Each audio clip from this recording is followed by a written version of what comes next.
Yo, what's good, everybody? It's your boy Steph from the Hot Moon Podcast, and today we're going to talk about the dysfunction of the Brooklyn Nets. Now, before we get started, please do me a huge favor, like the video and subscribe to the channel if you haven't already, and let's get going.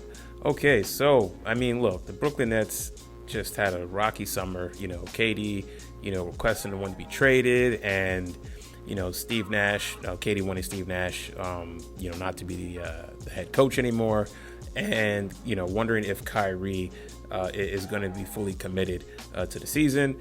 Then they trade away James Harden and receive Ben Simmons. Ben Simmons is fragile. He doesn't want to shoot, and you have to deal with that now, right?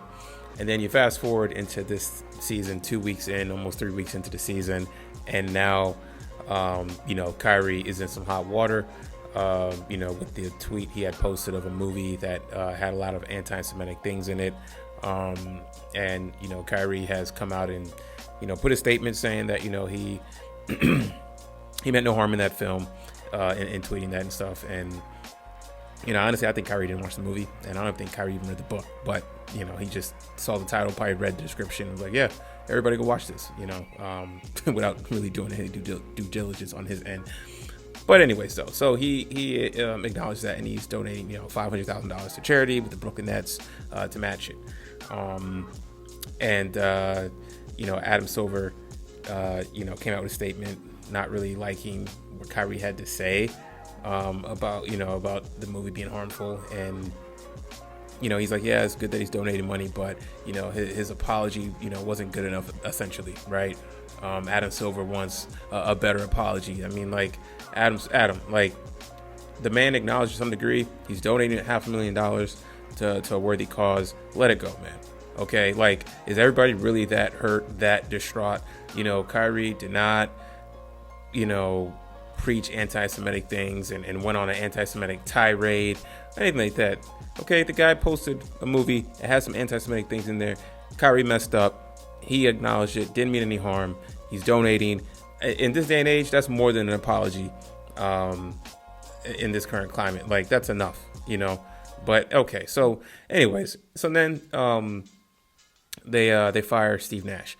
Okay, so I think Steve Nash was already on the hot seat before the season started. They fired him after a win, and yeah. Okay, so now they fire Steve Nash.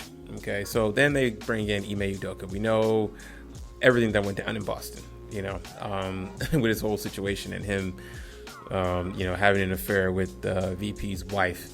That situation should have been held internally, but Boston Celtics wanted to make it public, so they did. And information got out there, and Ime Udoka looks like a bad guy, for cheating on his current wife and having an affair and breaking organizational policies. Okay, fine, I get it, right? But nonetheless, his baggage that he has some hand in, coming to Brooklyn. And this team is 2-5, 2-6, whatever. Just not a good team right now. And then, he's coming in to be the savior, to help right the ship. And I don't know. The way this team is playing, this team has to score a lot of points just to lose.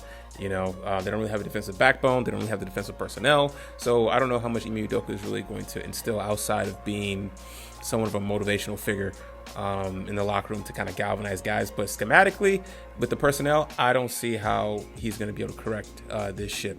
KD is having a great offensive year, but the dude's comatose on defense. KD seemed like he's playing like he's just enjoying, those 2 rings he got in Golden State and just hooping. So you have all these things swirling around the Brooklyn Nets, and it's just kind of like, what is this team? Outside of being in the headlines for things that are not truly on the court related. And back to that Ben Simmons thing, man, that was a bad trade. That was a horrible. Looking back, like that, yeah, we have hindsight, but that was an awful trade. Essentially, they traded James Harden for a sack of potatoes, and you can't even put the sack of potatoes on the court. So what good is those potatoes? But yeah, so the Brooklyn Nets just extremely dysfunctional right now. And I know Joe Tsai, the owner, they're rich and got a lot of money, and he puts his foot down and not really acquiescing to his star players. But it's the NBA. You're gonna have to acquiesce to your star players to some degree. But he stood his ground, and the GM Sean Marks. I feel bad for him, but he's just doing what he has to do to make the players happy. He traded with all those young talents to bring in James Harden. I remember, it's just terrible, man. The Brooklyn Nets are about to be the new Knicks. The Knicks look good.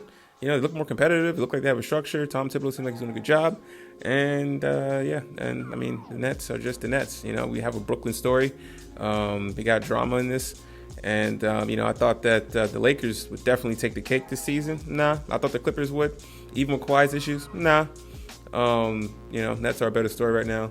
And we'll see how the season shapes up. See if they can put this thing together and make the playoffs. Definitely not win a championship, but let's see if they can make the A seed at least. So anyways, guys, thanks for listening. Please like, subscribe. I'm out.